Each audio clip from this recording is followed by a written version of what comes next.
coming off vacation, you have great family time. You always look forward to preparing for the challenges of another season. We've had a really good off season with our team. We had a good summer with our players. I think our team has made improvements and progress in, a lot of areas, whether it's physical development, attitude development, and, trying to develop a mindset that will allow us to have good team chemistry, in the future. But, as we always do, it's kind of like, here we go again in making predictions about how young people, adolescents will perform in the future.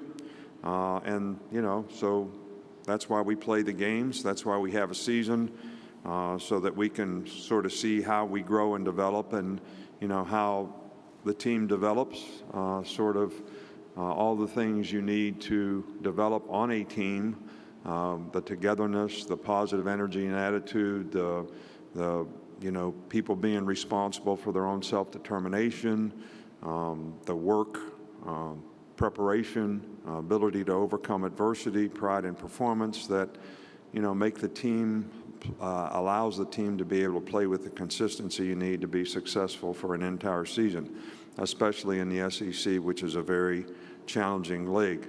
But I think it's also more difficult than ever to sort of predict, how your team is going to develop in all these areas, because we have more turnover, on rosters, in terms of how do you create a sense of object constancy, which we all strive for in our life, sense of belonging, sense of family, sense of consistency in what's coming next, and, what the challenges are, who I am, where I'm going, how I'm going to get there. And these things are all really critical factors in developing, creating an identity, personally, individually for players, as well as, for a team. And I think the more turnover you have, on your roster, probably the harder it is to predict, how those things actually happen. I think it's, also probably because of a lot of the changes that we have in college football as we move forward. It's also very, very important to stay focused on, what do you need to do to have a program that creates value for players and their future in terms of their personal development, their academic development, ability to develop a career off the field, which really prepares them for their future after football, and how can they develop a career, as a football player. So all these things contribute to how players can be more successful in life. And I still think, the focus needs to be on how do we continue to be able to have the kind of program that's going to help players develop, value for their future, which is why we all went to college, all of us, me included, all of you. And that's with the changes. We want to make sure that we sort of stay focused on the things that are most important for college student athletes. The players that we have here, Bryce, Will, Jordan Battle, have all represented our program in a first-class way. I think they've represented the university in a first-class way, and the conference. All these guys are on track to graduate in December, which we're very proud of the academic standard that we've been able to maintain in terms of graduation rate. I think we're in the top 3 in the country in APR. These guys have provided good leadership, for our team. They've worked hard. They're the right kind of people. They've got the right stuff. They're very talented players. But the challenge is, are the players on our team all going to buy into the principles and values and the standards of the organization, which these guys have done a great job of demonstrating, so that we can create the kind of identity that will create the kind of consistency and performance that we need to have a successful team. So mindset is really, really important to that. Leadership, which these guys have done a great job of providing, is also very important to that. But it's also, how do the other people on the team sort of buy into the leadership that have been provided? And that's always a work in progress with new players in the organization, new players on the team. So we have challenges on our team. I mean, we had 7 players drafted, 2 first-round draft picks, and some very, very good players at wide receiver and other positions that, will be difficult to replace. I think we've had 113 players drafted in the last 14 years and 41 first-round draft picks. So very proud of the fact that we've done a good job of creating value for players at the next level. But it'll be a challenge for us to replace the skilled players lost. 2 great receivers on our team last year. We've got some significant challenges in replacing, some offensive line people, which, Bryce Young is a great player. He's a great leader. He's a great quarterback, obviously. But quarterback is also a position that may be one of the most difficult positions in all of sports to play if you're not surrounded by good people. So the challenge for us is to make sure that we do an outstanding job of developing the players around him so that we can continue to be a very productive offensive team. Defensively, I think we've got 7 starters back, but again, the biggest challenge is going to be, how do we replace the corners that we lost? Because, corner is probably the one position that puts the greatest restrictions on what you can do on defense. So that's going to be a significant challenge for us as well. I do think we have good specialists, so we should be good at special teams. I'm really pleased with the new special teams coordinator, Coleman Hutzler, that we have. He's done a good job. The players have bought into it, which is always important on special teams. And from a staff standpoint, this is the first year in a long time we've had both coordinators, continuity in both coordinators, which I think is, probably a important thing for us. And the new coaches that we have brought in to replace coaches on our staff have, fit in extremely well. They made a positive contribution in the relationships they've been able to develop with players and the energy and enthusiasm and new ideas that they brought to the organization. So we're very, very pleased with the, staff that we have right now in terms of how they can contribute to developing, our team. I'd like to thank you all for all that you do to create interest, in college football. There's a lot of positive self-gratification that players gain from the things that you do, which I think, college football is a great game. Tremendous interest on a national level to, see how these players develop and see, how, the competitive balance is something that, fans and people that watch college football are always interested in.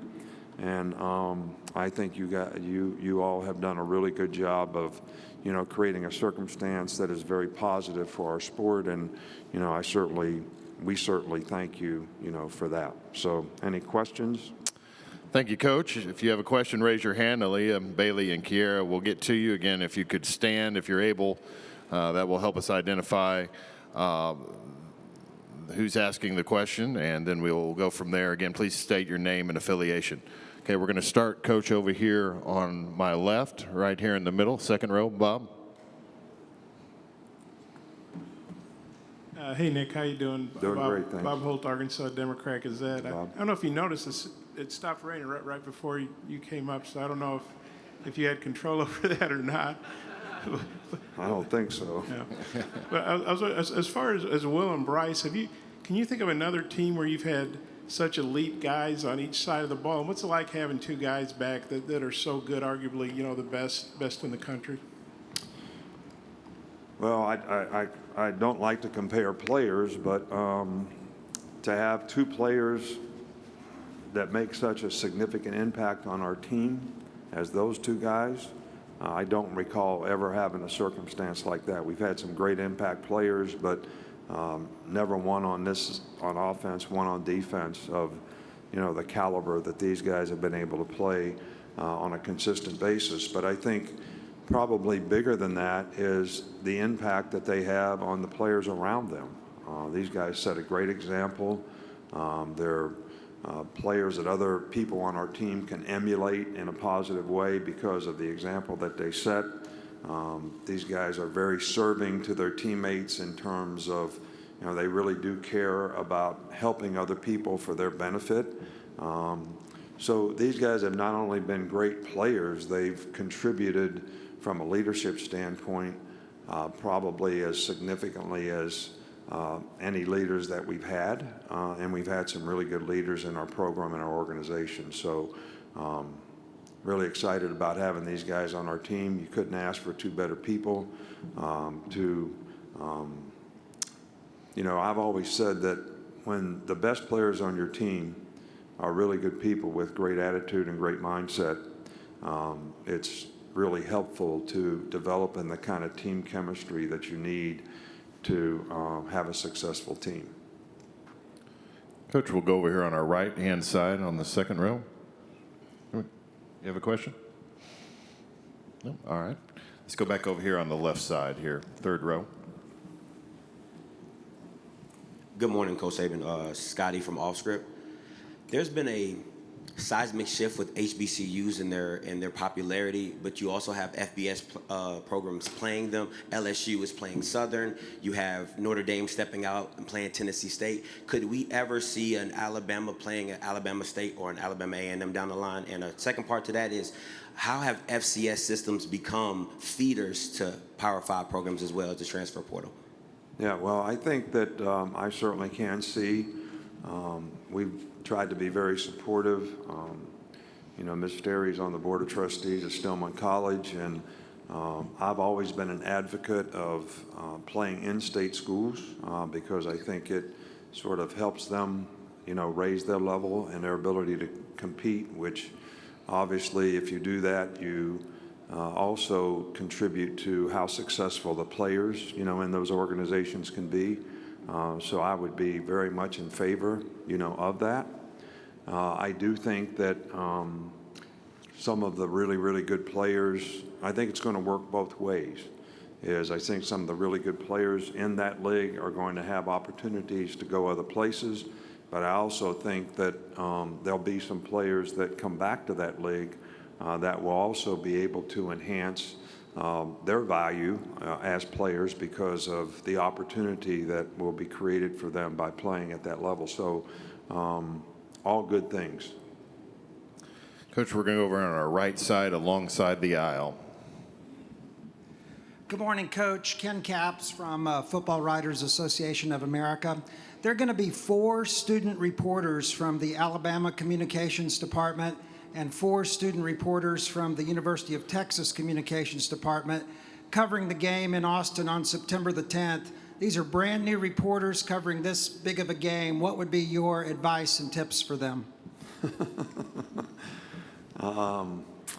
First of all, I would say that there's nothing in my job description that would indicate that I'm qualified to answer that. But look, I think fair and honest always works. And I think it's a great opportunity for these young people to, be able to cover a game of significance. And Texas has a great program, and Sark's done a really good job there. And it's going to be a very challenging game for us. And I think that if these young folks can,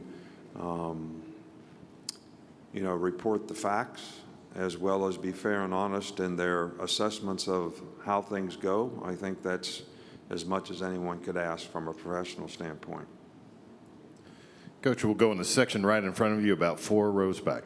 Good morning, Coach. Johnny Ballpark Franks with Franks Media in Nashville and Huntsville.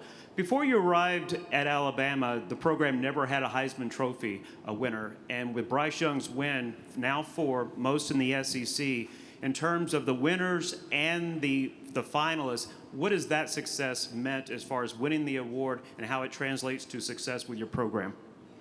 Well, I think it kind of goes both ways. I think the success that the program has had probably lends itself to more attention that our players get whether it's to make All-American or win national awards like the Outland Trophy or the Nagurski or, the Heisman or whatever it is. And because these guys all were great players and had great seasons on a very successful team that got a lot of national exposure and recognition, their performance was rewarded.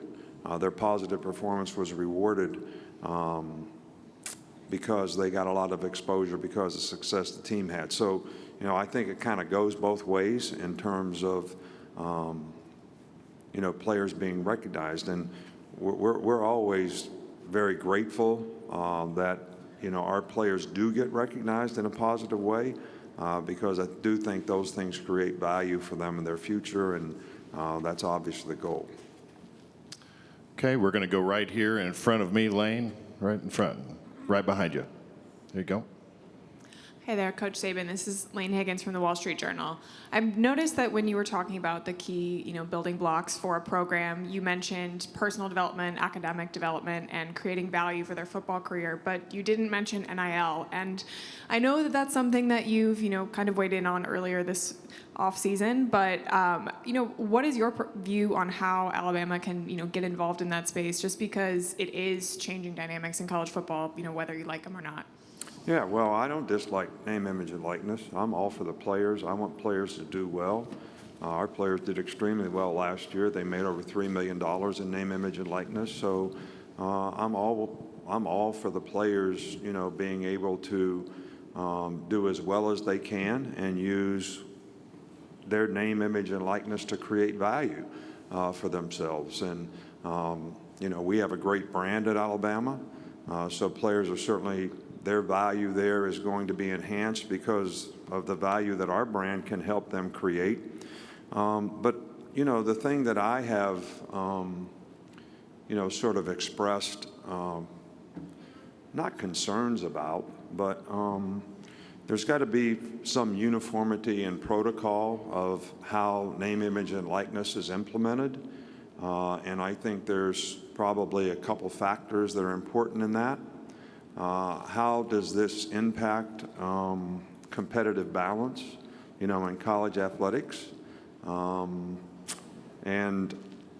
is there transparency to maintain fairness across the board in terms of college athletics? And how do we protect the players? Because there's more and more people that are trying to get between, the player and the money. And in the NFL, they have guidelines for agents because the NFL Players Association sort of has rules and regulations about how they, should, professionally, help the players. So that's, something that, we really want to make sure that our players are not being misguided in any way. And the biggest concern is, how does this impact and affect recruiting? Because on the recruiting trail right now, there's a lot of people using this as inducements to go to their school by making promises as to whether they may or may not be able to keep in terms of, what players are doing. And I think that, that is what can create a competitive balance issue between the haves and the have-nots. And we're one of the haves. So, don't think that what I'm saying is a concern that we have in Alabama because we're one of the haves. But everybody in college football cannot do these things relative to how they raise money in a collective or whatever and how they distribute money to players. Those are the concerns that I have in terms of, how do we place guidelines around this so that we can maintain a competitive balance. There is no competitive sport anywhere that doesn't have guidelines on how they maintain some kind of competitive balance. And I think that's important to college football. I think it's important to fans. That's why they have rules in the NFL where you have a salary cap, you have difficult schedule. If you have a successful season, you draft later.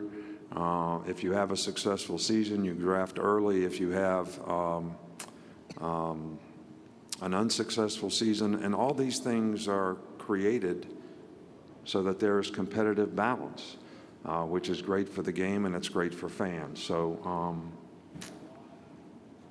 name, image, and likeness is not an issue for us at Alabama. And our players, I think, did better than anybody in the country last year. Okay, we have time for a couple more. We're going to go over here on the right side in the middle, Coach. Right. Good afternoon, Coach. You're in the rare position of not only having a Heisman-winning quarterback, but having him return for another season. Can you talk about what kind of things you guys are coaching Bryce Young on the year after he won college football's highest award? And then in terms of offensive line, what kind of progress have you guys made this spring, a season after giving up a pretty high pressure rate on the quarterback? Yeah, well, I think that's one of the biggest challenges is the offensive line rebuild that we need to do. And I'm excited about the coach that we have at that position. You know, Coach Woodruff has done a really good job with the players and relationship building and fundamental progress. We do have some new players that may contribute to that weren't there in the spring. So that's something that we'll have to sort of assess, you know, in fall camp. And I think that, you know, one of the most important things for Bryce or any player who has success is to understand that, you know, success is not a continuum. You know, you have to continue to, success is momentary. So if you're going to continue to have success, you have to stay focused on the things that you need to do to improve, to prepare, to lead, to impact and affect other people around you. And, you know, Bryce has shown every indication that he's got a willingness to do all those things. He's a perfectionist in terms of what he wants to do and what he wants to accomplish. And, you know, so far I've been pleased with the way he's been able to maintain the mindset that you need to do to continue to improve and, you know, make progress as a player. We have time for two more. We're going to start over here on our right, Coach, second row, Glenn. Hey, Coach, do you see the SEC having 18 or 20 teams in the next few years? How do you think that would look? And would that mean a 10-game league schedule maybe? I have no idea. Glenn, you've been around me for 20 years now, and you know I don't like to answer hypothetical questions, which that could be as hypothetical as any I've ever been asked. I do think there is some tendency to, as current events sort of indicate, that mega conferences, you know, may be something in the future. It's not my job or my role to understand the dynamics of what's in the best interest of college football, the SEC, other conferences in terms of how they expand. But this has always been something that has happened. I know one thing for sure is we have a great league. We've made two really positive additions to our league that are going to come online in a few years. I think there's a lot of underlying dynamics from a business standpoint that could impact and affect, you know, how this happens, if it does happen in the future. But for right now, you know, we have 14 teams in our league for the next couple of years, and we have some really, really good teams in our league. It's a very competitive league. You got to be on task each and every week that you play, and, you know, that's kind of what we're trying to stay focused on. But you know, that question's probably a better question for Greg Sankey or conference commissioners who maybe are looking at, you know, what's in the best interest of their league in the future. And I'm sure they would say, you know, maybe yes and maybe no, because who knows what those circumstances may have an impact and effect in a positive way on each and every league and on college football in general. But I do think if we move toward the mega conference, again, that whole thing about competitive balance is going to be in question. And look, I'm not here to say we should have it or we shouldn't have it, but if we have two 20-team leagues, how's that going to impact all the people that are not in those leagues? That's a question for all of you to speculate and answer on. I really can't speculate on that.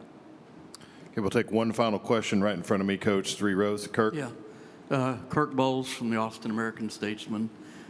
Nick, I don't know if it was a down year for you since you didn't win the national championship, but you also lost a couple games to former assistants, which you never do.